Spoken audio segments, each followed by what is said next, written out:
The art of seduction isn't really about having a long-term relationship, although it can be used for that. It's more for like being in your 20s and going out and having some fun, both for men and women, gay, straight, whatever, right? So it's not really a book about long-term, but it can be. And sort of the main thrust of it is that you need to be other directed. So people who are bad at seduction, using let's just go into the male seducer right now. He is thinking of himself. He's and he's not even aware of that. He really wants to impress the woman, really wants to impress her. He finds it very, for whatever reason, right? But he's thinking about himself. He's thinking about, what can I say that will impress her?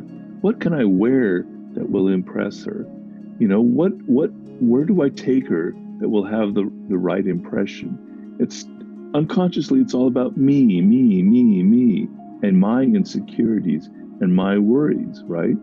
And the other person senses this. Seduction is a language. It's a hidden language, like a mating ritual. It's not with words, it's feelings. We sense the other person. And a woman has very good radar, very good antennae. She can sense your insecurities. She can sense that your world revolves around you and your feelings, and it's kind of off-putting. That's your main barrier. So to break through that barrier, you need to shut up that me, me, me. You have to get rid of your insecurities, and you have to be able to focus on her. What's her world like? What are her ideas? What are her values? What makes her excited? What makes her bored? And suddenly, if you start trying to, what I say, enter their spirit, enter her spirit, and enter her way of thinking, and even imagining, although it's not easy to cross genders, even though we live in this cross-gendering era, you can even imagine what it might have been like to be her growing up with her parents, her good parents or her bad parents, and all the experiences she's had, right? And the more you can enter into her world, she will feel it, and you will give her the kind of attention that is individualized. And that is the greatest difference between a really effective seducer and someone who's just awful at it, the anti-seducer.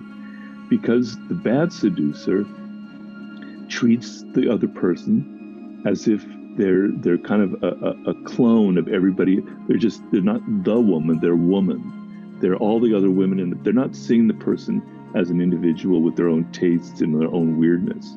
They're just seeing this kind of caricature. They're seeing projections of their mother. They're seeing projections of all the other women that they've had in the past. To turn that around and to be actually focusing on her as an individual is already insanely seductive, right? Because it means you're individualizing your attention. And think in your own life. How often did you ever get the feeling, even outside of the sexual realm, that somebody is thinking of me as an individual, right? It's pretty rare. It's pretty rare to get that sensation. Maybe your best friend, etc. Doesn't happen often. So, for instance, if you're giving a gift, gifts can be very seductive, or they can be very anti-seductive. If you just give a woman an expensive ring, or you give her a box of chocolates thinking you're being so thoughtful, it's like what anybody would give. It's generic. It's not. But if you think it's something that's cheap, it's only costs like 10 quid or something. It's not some expensive gift, but it's about something she was talking about. It's about something that's got some emotional resonance about it. That's a gift with seductive power because it's individualized. So that's the main barrier. And once you cross that barrier, if you can continue doing that within the relationship, if you don't stop, and they don't become too familiar, and you don't become too bored, you can still keep trying to find new things out about them, still trying to enter their world. It will keep the relationship somewhat fresh, because normally, familiarity breeds contempt, as they say. And so you want to be able to fight that. Because quite frankly, there are a lot of men as well out there these days who only want to be that guy holding the little flower in their hand. They want to come across as the consummately sensitive man. I'm so sensitive. I'm so much of, I'm so poetic. I understand you so perfectly. And women are kind of frankly could be quite turned off by that, right? Because it seems weak.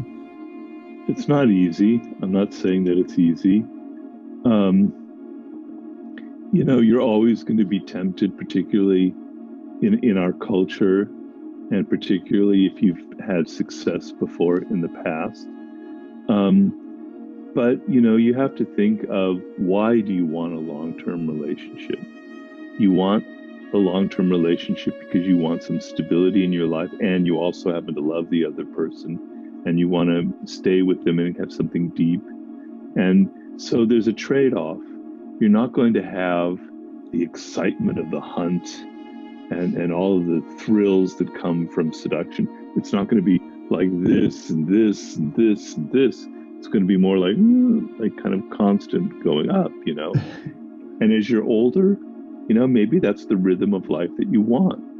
And then you have to think of, do I want to be alone my whole life?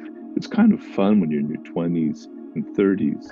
But when you're in your 40s, it starts to get a little pathetic. And when you're in your 50s, you start looking like someone who can't grow up. And other people are kind of judging for the good or for bad. I'm not moralizing, because I have nothing against men or women who still want to seduce. That's fine if that's their lifestyle. But if you sense that there's something kind of meaningless about it, and that you want the depth that comes from a long-term relationship, you have to change your notion of pleasure. Your notion of pleasure isn't going to be in the hunt and getting her seduced and having the wild sex and having all this fun and adventure.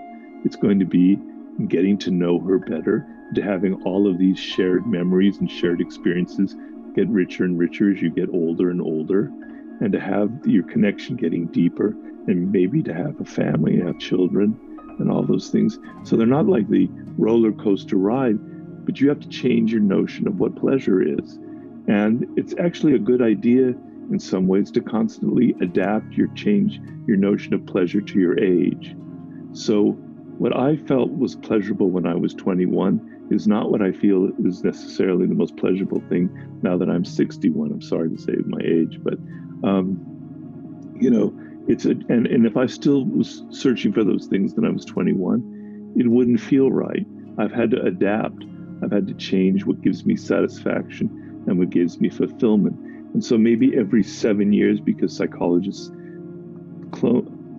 really like glom onto that idea of 7 years as a kind of evaluation period. Every 7 years or so, you evaluate yourself and you go, those things that I really was chasing after when I was 28 and now I'm 35, they don't mean so much to me anymore. What is it that I really want? That's a very healthy process to go through. But, you just have to basically come to terms with the fact that your notion of what is pleasurable and exciting has to alter. And if you can't alter, you can't really be in a relationship.